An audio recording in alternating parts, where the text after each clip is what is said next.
20 ans, quoi.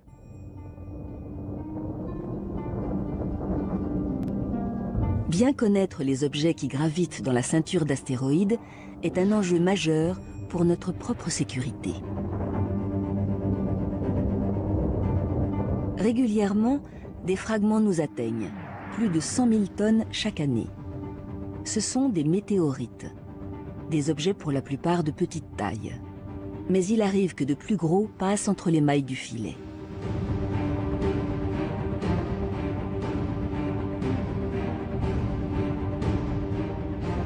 Le 15 février 2013 à 9h20 heure locale, dans la petite ville de Tcheliabinsk en Russie, une énorme boule de feu traverse le ciel avec un bruit assourdissant. Des vidéos amateurs capturent cette scène pour le moins inhabituelle. Une météorite d'une vingtaine de mètres commence à se désintégrer au contact de l'air, sous l'œil effaré des habitants.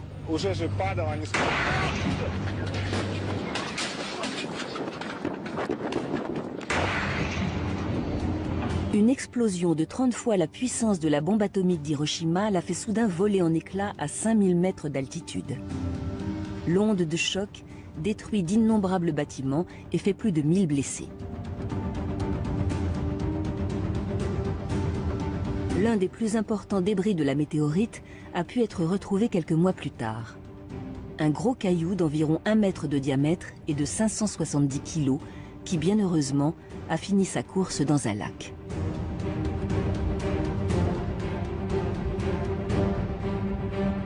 Mais selon les spécialistes, un objet assez large pour détruire une ville entière frappe la Terre en moyenne tous les 100 ans.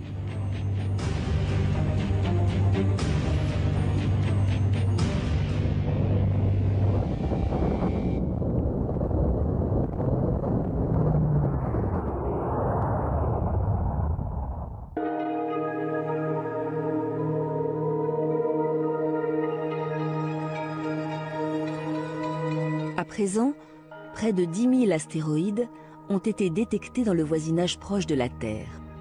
On les appelle les géocroiseurs. Ils s'approchent dangereusement de notre planète et croiseront notre chemin un jour ou l'autre. 1 millier d'entre eux feraient plus d'1 kilomètre de diamètre, de quoi détruire une région entière ou ravager un pays.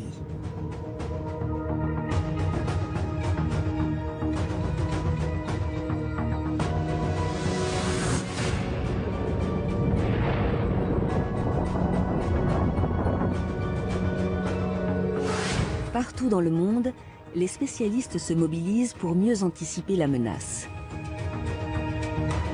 Quelques mois après la catastrophe russe, l'Agence spatiale européenne a ainsi inauguré un centre entièrement dédié à la surveillance des astéroïdes dangereux, l'ESRIN.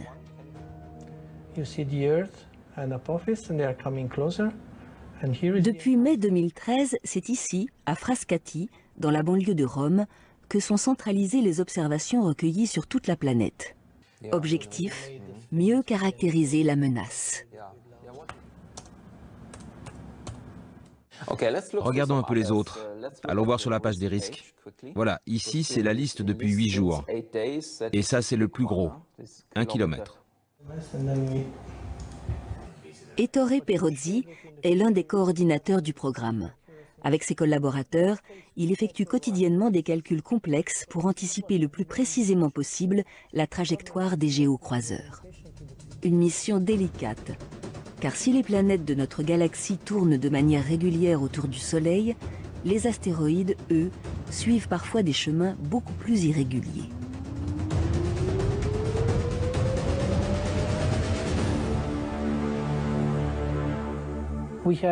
Ces astéroïdes sont en très grand nombre. Ils gravitent tous autour du Soleil, tout comme les planètes. Cela peut durer des millions d'années. La plupart d'entre eux ne quitteront jamais la ceinture d'astéroïdes. Mais il y en a certains qui peuvent adopter un comportement chaotique. Ils peuvent en quelque sorte changer subitement de dynamique, ce qui va leur donner une trajectoire très excentrée. Et plus leur trajectoire est excentrée, plus ils se rapprochent du Soleil. Et en se rapprochant du Soleil, ils peuvent ainsi croiser l'orbite des planètes. Dans certaines régions de la ceinture principale, l'orbite des astéroïdes peut être déséquilibrée par la force de gravitation des planètes les plus proches. Ainsi, les objets les plus extérieurs sont soumis à l'attraction de la géante Jupiter et se déroutent doucement vers elle. Pour ceux les plus à l'intérieur, au contraire, c'est Mars qui va jouer son rôle d'appât. De manière continue sur des centaines de millions d'années, ce phénomène perturbe leur trajectoire, initialement circulaire autour du Soleil. Et lorsque leur nouvelle course les emmène à portée de la Terre, le phénomène se répète. Ces astéroïdes deviennent des géocroiseurs.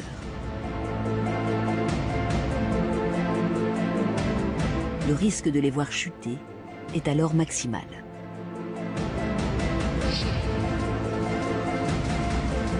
À cela s'ajoutent d'autres données encore plus difficiles à estimer depuis la Terre. En général, les modèles qui prennent compte de la gravitation marchent bien sur les gros objets. Mais pour les plus petits d'entre eux, il y a d'autres phénomènes qui entrent en jeu et qui sont liés au rayonnement que reçoit un astéroïde. Un astéroïde est un peu comme une planète. Une de ses faces est exposée au Soleil, l'autre est à l'ombre. Tout dépend de sa forme, bien sûr. Mais ça signifie qu'un côté est réchauffé et pas l'autre. Pendant sa rotation autour du Soleil, cela engendre une légère pression du côté qui est chauffé. Et dans sa longue course, si l'objet n'est pas très gros, ça peut changer sa trajectoire. Mais c'est très difficile à mesurer.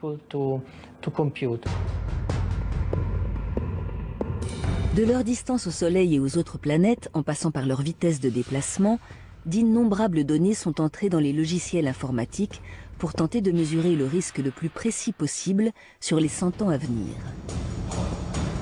Il y a quelques années, un astéroïde a fait la une des journaux du monde entier. Son nom, Apophis, un bloc de plus de 300 mètres de diamètre qui navigue dans l'espace à 45 000 km/h. Pour Gerhard Drolshagen, en charge du programme de surveillance, lors de sa découverte en 2004, tous les voyants étaient au rouge. Quand on l'a découvert, il y avait une très importante probabilité qu'il frappe la Terre. Ça atteignait à un moment une chance sur 40.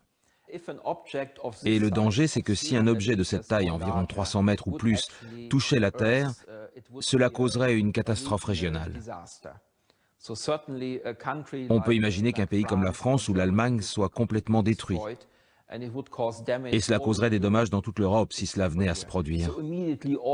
Alors immédiatement, tous les télescopes ont été mis à contribution pour recueillir le maximum d'informations sur son orbite, mais aussi pour mesurer sa taille précisément. Et finalement, nous avons trouvé que le risque de collision que l'on pensait pour avril 2029 n'aurait pas lieu. Mais il reviendra 7 ans plus tard. Et là encore, il y a toujours un risque qu'il impacte la Terre.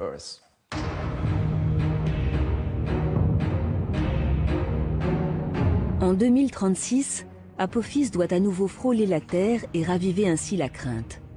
Car s'il vient un jour à s'écraser sur notre planète, la collision dégagerait une énergie de 400 millions de tonnes de TNT.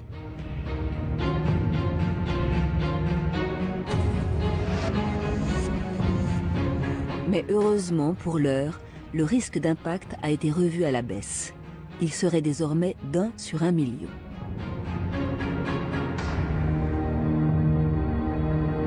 Comme Apophis, de nombreux objets évoluent à proximité de la Terre, tapis dans l'ombre. Depuis le sol, 20 à 30% des astéroïdes ne sont pas détectés. Les agences spatiales internationales tentent donc d'améliorer la surveillance de cette menace invisible. Et pour y parvenir, elles multiplient les dispositifs d'observation sur Terre, mais aussi dans l'espace.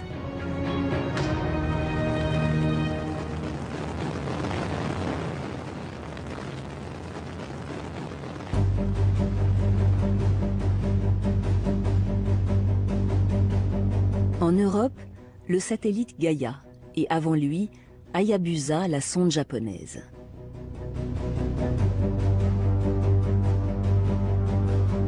Depuis plusieurs années, toutes les nouvelles missions spatiales qui voient le jour nous en apprennent un peu plus sur les géocroiseurs qui naviguent près de la Terre.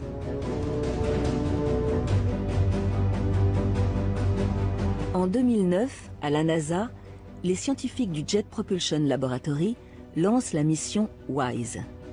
Une sonde placée en orbite de la Terre et dotée d'un télescope infrarouge capable de voir dans l'obscurité.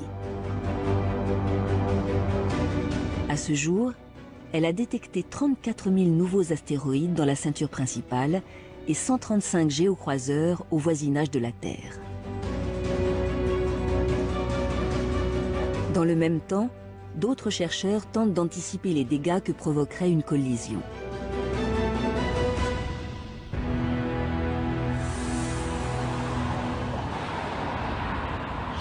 À San José, en Californie, une équipe de la NASA se prépare au pire scénario d'impact.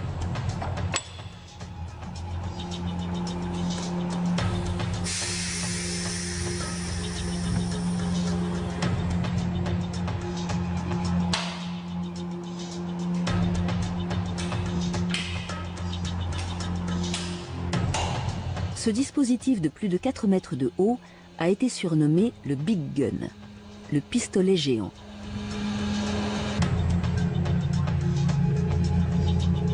Pour tester les conséquences des chutes de météorites, l'engin propulse à très haute vitesse de petits projectiles de quelques millimètres de diamètre.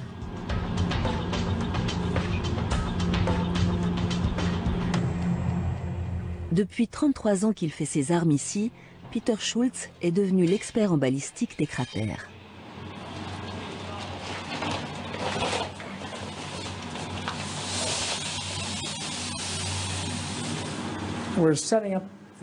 Là, on prépare la cible qui est faite de sable.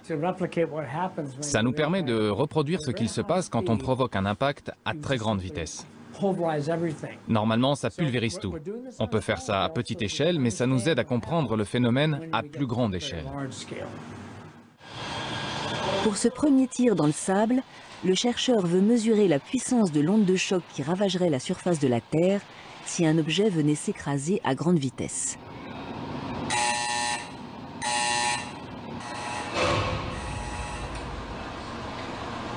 Ok, on a quelque chose. Dans la salle de contrôle, l'impact est filmé sous tous les angles par des caméras qui captent jusqu'à 1 millier d'images par seconde.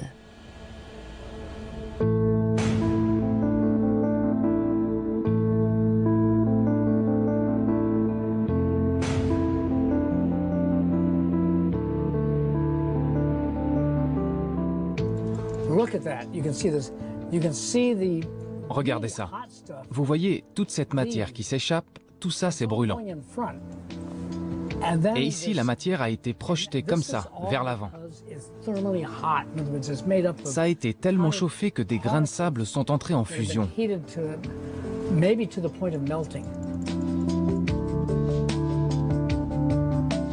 Ce qu'on peut comprendre en capturant chaque étape, c'est que cette matière qui s'échappe le plus vite va pouvoir aller très loin.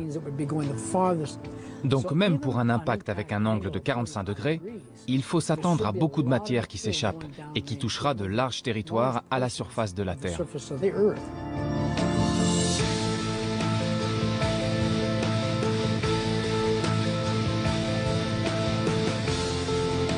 Ces dégâts dans le sable n'ont été causés que par un projectile d'à peine 6 mm et projeté à 5 km par seconde.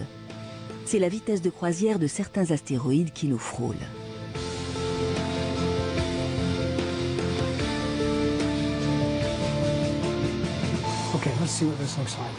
Mais selon la nature du sol, l'impact peut avoir des conséquences très différentes. Peter Schultz multiplie donc les expériences.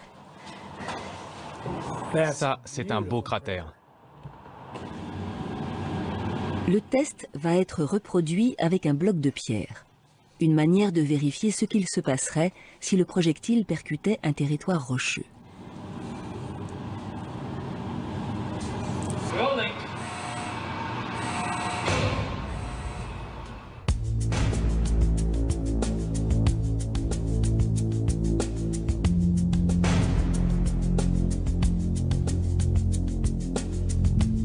Le choc est si puissant que de gros débris sont expulsés à une vitesse de 54 000 km/h.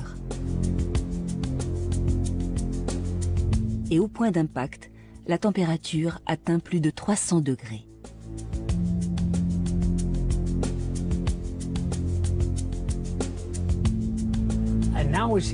Comme vous pouvez voir, le choc a transpercé la pierre et fait bouger du sable aux alentours. Ça a créé de sacrés remous, mais le cratère n'est pas si gros. Dans le sable, il était de cette taille. Donc sur une planète, si la surface touchée est de la roche, l'impact sera plus petit que si c'était dans le sable.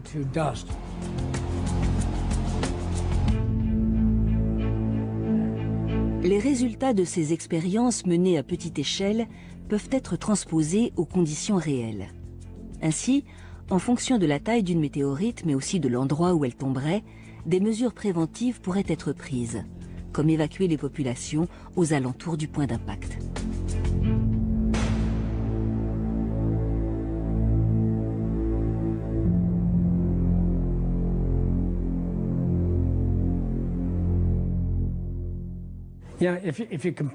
Si on compare des tailles de 100 mètres, 1 km ou 10 km, les effets seront radicalement différents. Un objet de 100 mètres va causer un cratère. Il y aura énormément de débris qui vont gagner l'atmosphère.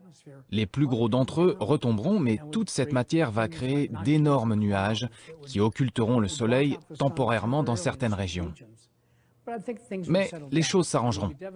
Il y aura de gros dégâts, mais localement.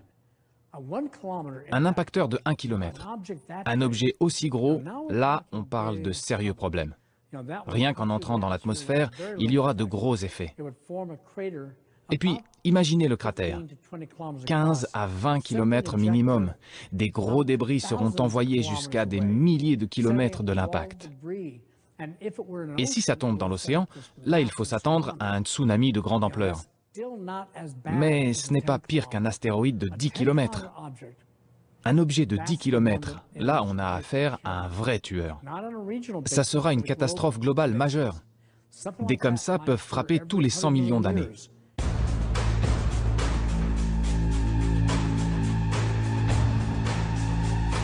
Un peu partout à la surface du globe, ces mastodontes venus du ciel ont autrefois laissé d'énormes cicatrices. Aux États-Unis, au cœur du désert de l'Arizona, le cratère de Barringer mesure 200 mètres de profondeur pour 1,5 km de diamètre. Il est le stigmate d'une collision dramatique survenue il y a 50 000 ans.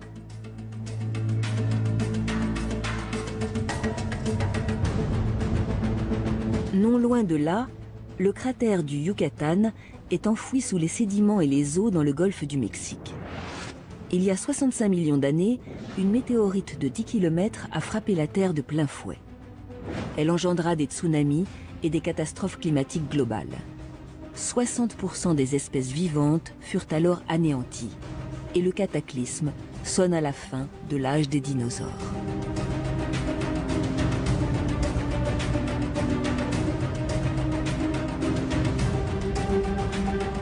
De tout temps, ces collisions ont aussi modifié l'ensemble de notre système solaire. Il n'y a qu'à lever les yeux vers le ciel pour visualiser le résultat d'un choc monumental avec la Terre qui, il y a 4,5 milliards d'années, donna naissance à la Lune.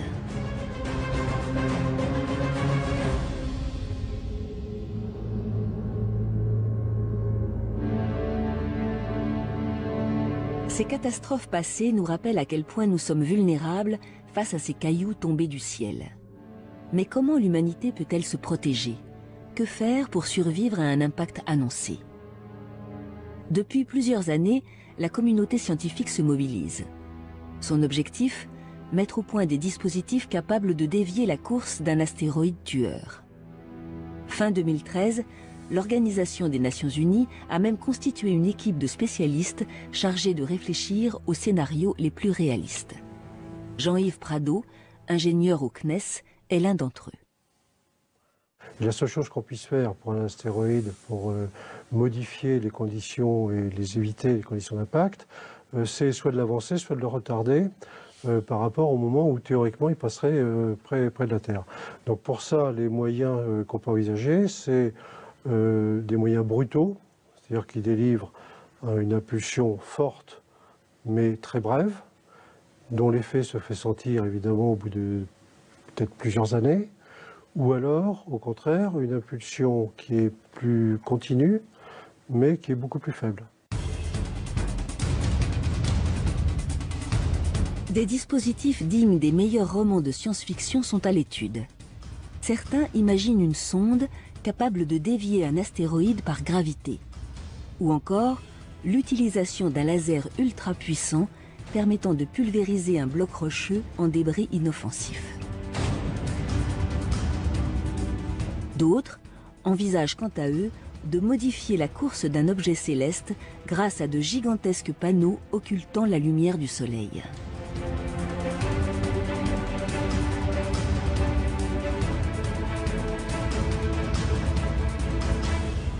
Un astéroïde est chauffé par le Soleil, il n'a pas d'atmosphère, donc les différences de température à sa surface sont très importantes, 400 degrés d'écart entre les points les plus chauds et les points les plus froids. Pour refroidir les parties les plus chaudes, il suffit d'intercaler à quelques centaines de mètres ou quelques kilomètres une surface ou un filet ou quelque chose qui tamise, qui réduise la quantité d'énergie reçue par le sol de l'astéroïde, du Soleil, donc qui permettent de modifier et de refroidir. Modifier l'éclairage reçu par un astéroïde permettrait de freiner légèrement sa course. Ainsi, il frôlerait simplement la Terre au lieu de la cogner de plein fouet. Mais pour être efficace, toutes ces missions de déviation devraient être lancées plusieurs décennies à l'avance. Or, dans bien des cas, la menace n'est pas détectée aussi précocement. En cas d'urgence, une solution bien plus radicale pourrait être envisagée.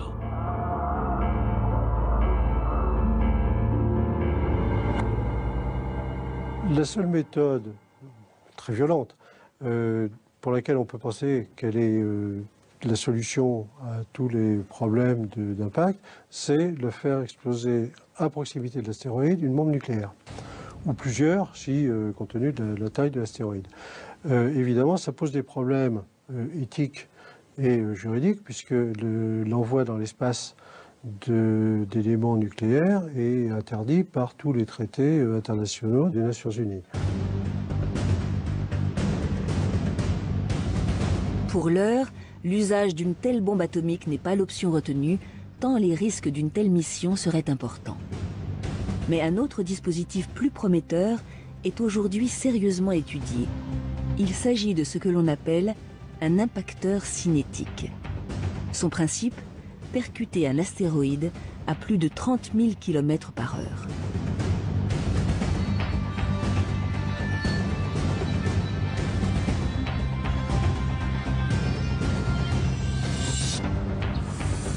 À Noordwijk, aux Pays-Bas, une équipe de l'Agence spatiale européenne est en charge de préparer les plans de ses futurs programmes de déviation. Ici, un premier test grandeur nature pourrait voir le jour d'ici quelques années. Aujourd'hui, des experts venus de toute l'Europe sont réunis pour définir tous les aspects de la future mission. Structure du vaisseau, autonomie énergétique ou encore instruments embarqués. Chaque détail du projet est passé en revue. Ok, faisons un point précis sur la configuration. On peut avoir ce type de proportion, quelque chose comme ça. Une chose que nous devons planifier, c'est d'avoir un bon angle de vue quand l'impacteur sera lancé. Comme ça, même s'il y a une petite incertitude ou une variation de trajectoire au moment de la frappe, on sera toujours sûr de pouvoir envoyer la charge dessus. Peu importe ce qu'il se passe, c'est primordial d'être placé là. Cette sonde modélisée pourrait entrer en fabrication très prochainement. Elle serait la première à partir en éclaireur à la rencontre de l'astéroïde à dévier. Andrés Galvez, le coordinateur du programme européen, vient s'assurer que tout est en bonne marche. La distance d'observation pour toute la mission est de combien? De 35 km. Cette mission est menée en collaboration avec la NASA. elle impliquera 2 vaisseaux spatiaux. Un impacteur de 300 kg nommé DART, qui ira percuter l'astéroïde, et une sonde baptisée AIM. Cette dernière sera chargée de mesurer l'efficacité de la déviation, qui sera alors imperceptible depuis la Terre. Les 2 vaisseaux se rencontreront. Ils ont rendez-vous en octobre 2022. C'est à cette date que DART va frapper, pendant que le vaisseau AIM assistera à l'événement et pourra alors mesurer les conséquences de cet impact. La cible s'appelle Didymos. Il s'agit non pas d'un, mais de 2 astéroïdes, l'un gravitant autour de l'autre, tout comme le fait la Lune autour de la Terre. Le premier astéroïde, le plus gros, fait environ 800 mètres.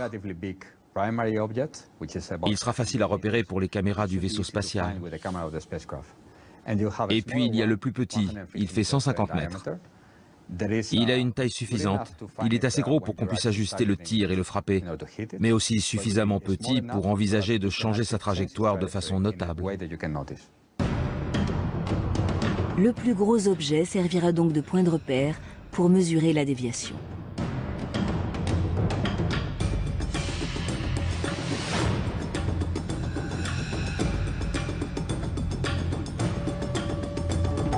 Si la mission est un succès, de nombreux autres géocroiseurs pourraient un jour être déroutés, à condition bien sûr qu'ils ne soient pas trop gros. À présent, envoyer des sondes dans l'espace à la découverte des astéroïdes qui nous entourent est devenu quasi routinier. Tout l'enjeu est désormais de parvenir à s'y poser afin d'y effectuer des prélèvements pour mieux comprendre ce qu'ils recèlent. Un projet qui pourrait paraître utopique. Pourtant, depuis quelques années, les missions d'exploration spatiale ont franchi des étapes cruciales. En ligne de mire, d'autres objets célestes, les comètes. Tout comme les astéroïdes, elles sont des reliques de la formation de notre système solaire. Elles sont composées de glace et de poussière et ont déjà croisé la route de notre planète. En 2006, après 8 années de voyage, la sonde Stardust ramène sur Terre des échantillons de poussière captés dans la queue d'une comète. Un exploit jamais réalisé auparavant. En 2014, les astronomes font un pas de plus avec la mission Rosetta. Pour la première fois, ils parviennent à envoyer une sonde en orbite autour d'une comète de 4 km de diamètre et à 434 millions de kilomètres de la Terre. Grâce à l'atterrisseur Philae, les scientifiques espèrent collecter des données inédites. En effet, sur ces comètes, comme sur les astéroïdes, se trouvent des éléments particulièrement recherchés dans le système solaire, de l'eau et de la matière organique. Ainsi, au cours de l'histoire, ces bombardements ont aussi été providentiels, apportant sur Terre les ingrédients essentiels à l'apparition de la vie.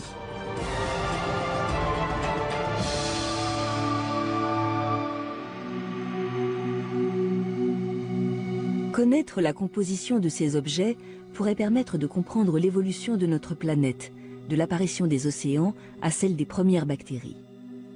Mais ces corps renfermeraient aussi bien d'autres richesses.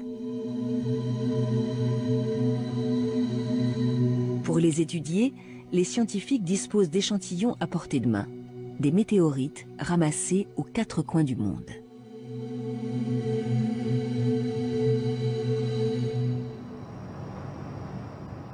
À Paris, dans le laboratoire d'études de la matière extraterrestre, la composition de ces objets est analysée.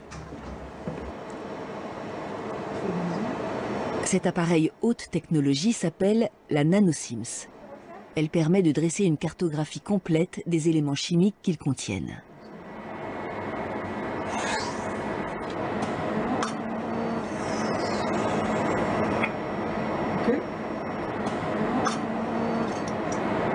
L'échantillon est mis à l'intérieur. François Robert, le responsable de l'équipe, vient faire le point sur les premiers résultats. Ça c'est tous les résultats de la nuit. Intéressant, ouais. Et là, ça commence 8-10-5 et ça finit 8-10-5. Le nickel, c'est à peu près la même concentration dans la théanite et la camacite. Non, c'est pas obligé. Du nickel, du platine, du palladium. Tous ces éléments qualifiés de métaux rares sur Terre sont très souvent décelés dans les météorites. Et les concentrations de ces éléments s'avèrent bien plus importantes que dans les roches terrestres.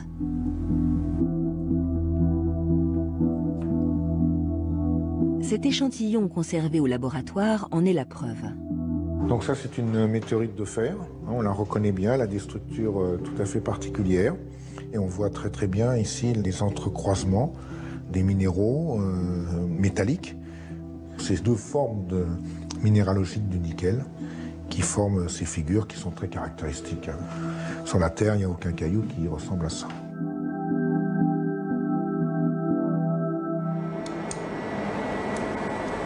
En effet, il y a 4,6 milliards d'années, lors de la formation de la Terre, ces métaux ont migré vers le noyau de la planète.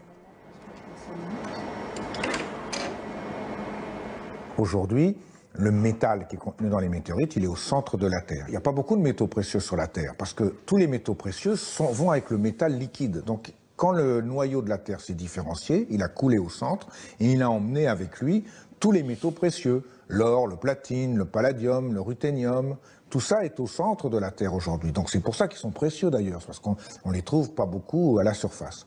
Dans les météorites, ils sont présents en abondance qu'on appelle l'abondance solaire, c'est-à-dire une abondance 100 à 1000 fois quand même l'abondance des roches terrestres habituelles. Tous ces éléments sont présents dans nos objets quotidiens, les batteries, les smartphones ou encore les ordinateurs. Mais à la surface de la Terre, les faibles ressources minières s'épuisent inexorablement.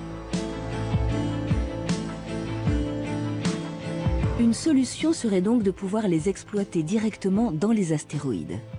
Certains d'entre eux pourraient être des blocs de métaux purs, avec à leur surface des concentrations d'or et d'argent et de bien d'autres éléments rares dépassant largement les ressources terrestres.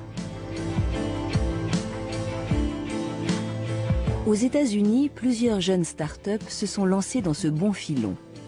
La société Planetary Resources compte parmi ses investisseurs le cofondateur de Google ou le cinéaste James Cameron. Elle lançait en 2012 son premier clip promotionnel vantant un projet fou. Planetary Resources veut rendre accessibles ces ressources naturelles en faisant de l'extraction minière sur les astéroïdes proches de la Terre.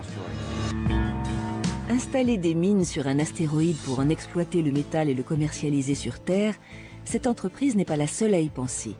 Elle compte une principale concurrente, Deep Space Industries.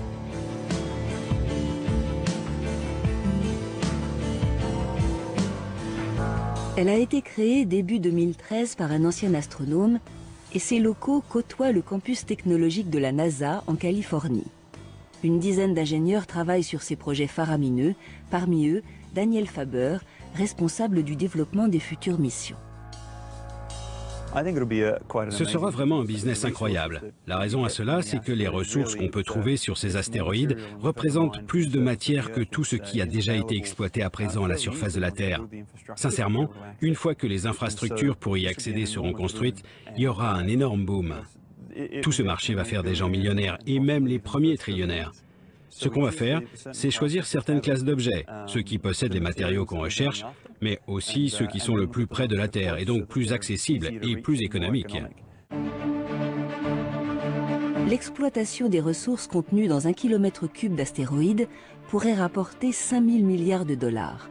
Un marché immense s'offre à ces sociétés pionnières. Dans quelques années, elles prévoient d'ailleurs de lancer leur propre mission spatiale. On doit aller plus loin que les observations que l'on a pour vérifier si la composition correspond à ce que l'on attend. Et on devra mettre en place de nouveaux modèles en fonction de ce qui s'y trouve et des propriétés des matériaux qui les constituent. Donc, le premier objectif de Deep Space Industries est de lancer la mission Firefly pour aller voir et comprendre ce qu'il y a dessus. Ces petits vaisseaux de 30 cm de long seront chargés de repérer les astéroïdes les plus prometteurs dans le voisinage de la Terre. Si cette première étape fonctionne, d'autres missions verront le jour.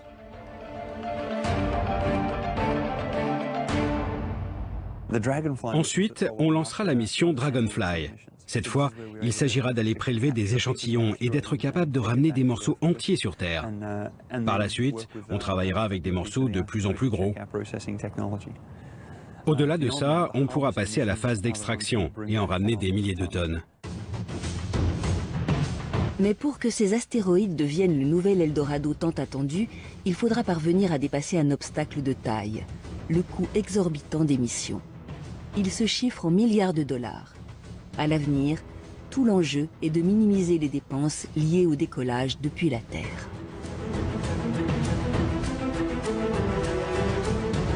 Ces plans ne sont pas vains pour autant. Depuis des années, les scientifiques rêvent à des machines toujours plus futuristes qui permettraient de repousser les frontières de l'espace.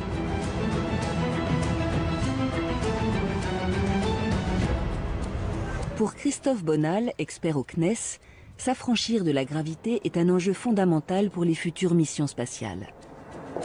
Pour cela, l'un des projets phares serait de construire un ascenseur géant. Une cabine au départ de la surface du globe, suspendue à un câble flottant dans l'espace.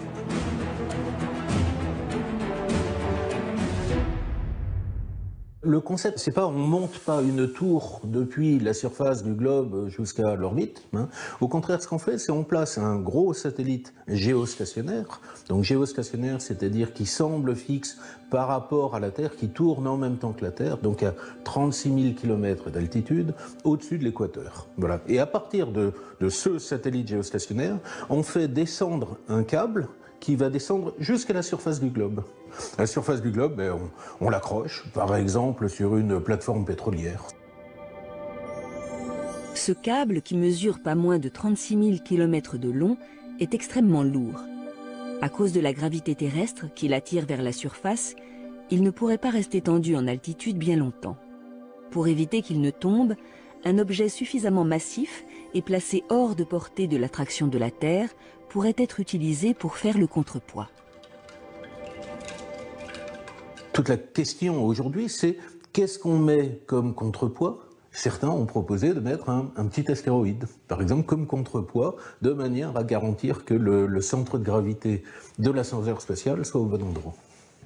Donc, au fur et à mesure qu'on monte sur ce câble, on va aller de plus en plus vite, et il y a une altitude où, si on part de cette altitude-là, on est éjecté vers la Lune. Il y a une autre altitude où, si on part de là, on est éjecté vers Mars, autre vers la ceinture d'astéroïdes et autres. Donc, quelque part, c'est un rêve un petit peu utopique, mais c'est un rêve de porte ouverte vers l'espace. Dans plusieurs décennies, peut-être, cet ascenseur pourrait offrir une multitude de nouvelles possibilités. Envoyer du matériel dans l'espace et rendre viable l'exploitation des minerais sur les astéroïdes.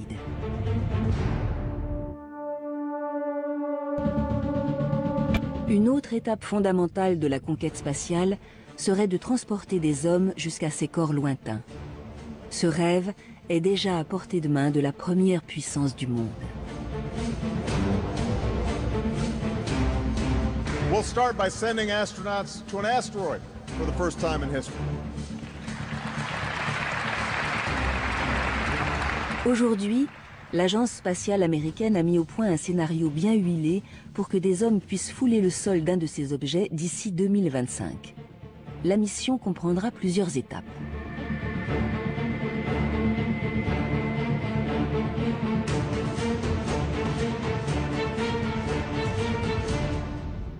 L'idée serait de capturer un petit astéroïde, on parle de 7 ou 8 mètres de diamètre, l'enfermer dans une espèce de filet, faire toute une trajectoire extrêmement complexe pour l'emmener à proximité vers chez nous, typiquement autour de la Lune. Là, il pourra y avoir une mission, un vol habité, avec des hommes qui iraient explorer, qui iraient étudier l'astéroïde in situ. Un vaisseau qui prendrait dans son filet un astéroïde pour le tracter jusqu'à un point donné. Un tel projet semble tout à fait réalisable pour ce spécialiste. La mission en elle-même est extrêmement ambitieuse parce qu'extrêmement complexe, mais ne s'appuie que sur des technologies dont on dispose déjà aujourd'hui. C'est le lanceur lourd SLS est en cours de développement en ce moment. Son premier vol est prévu, je crois, en 2019. La capture de l'astéroïde proprement dit est un peu complexe, mais fait appel qu'à des techniques qui sont déjà connues. Donc, il n'y a pas réellement de difficultés autres que financières et décisionnelles et politiques, comme d'habitude. Déjà, des sessions d'entraînement en apesanteur sont organisées pour préparer les futurs astronautes à des conditions qui ne ressembleront à aucune autre. Des températures extrêmes, une force de gravité proche de zéro et des dizaines de mètres cubes de roches à explorer. Si cette mission voyait le jour, ce serait une toute nouvelle ère de la conquête spatiale qui s'offrirait au monde entier. En fonction de ce qu'on arrivera à trouver sur les astéroïdes, au fur et à mesure qu'on va aller les explorer, on pourra imaginer des scénarios permettant de se servir des ressources de ces astéroïdes. Je sais pas, peut-être qu'on peut récupérer de l'oxygène, voire de l'hydrogène, faire des carburants pour fusées, par exemple. Donc là, on pourrait imaginer de se servir des astéroïdes comme point intermédiaire vers des missions beaucoup plus lointaines et sur lesquelles on pourrait faire le plein, ni plus ni moins. C'est crédible, c'est pas demain. Dans le futur, les astéroïdes seront de véritables tremplins pour les missions spatiales. Ils pourraient fournir un ravitaillement aux vaisseaux en route vers des contrées lointaines de l'espace et combler les carences minérales de la Terre grâce à leur abondante richesse.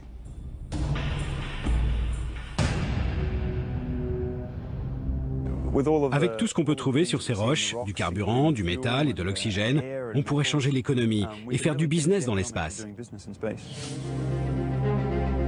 Mais au-delà des promesses, ces objets suscitent encore des sentiments contradictoires. Une partie de la communauté scientifique continue de les considérer comme une menace mortelle. Vous pouvez avoir des objets plutôt petits, de 50 à 100 mètres tout au plus, qui peuvent avoir des effets catastrophiques s'ils tombent sur une ville.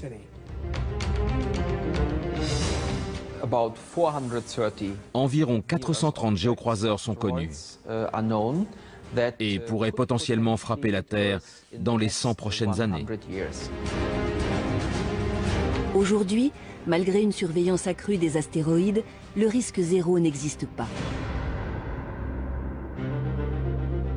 Mais grâce aux scénarios les plus fous mis au point dans les agences spatiales, il est désormais possible d'imaginer en réchapper. C'est une démonstration pour prouver que nous pouvons le faire. Parce que le jour où cela se présentera vraiment, il faut être sûr que toutes les technologies seront prêtes. Les nouvelles connaissances et les progrès technologiques éloignent chaque jour un peu plus le danger. Mais qu'il s'agisse de dérouter des astéroïdes ou de les exploiter, la finalité de toutes les futures missions soulève aussi de nombreuses questions. Une déviation serait-elle dénuée de risques ? Où fixerons-nous les limites de l'exploration de ces objets ? Demain, les États, les agences spatiales et les sociétés privées lancées dans cette nouvelle conquête pourraient se disputer ces cailloux très convoités. Verrons-nous un jour de nouvelles frontières entre les nations se dessiner dans l'espace ?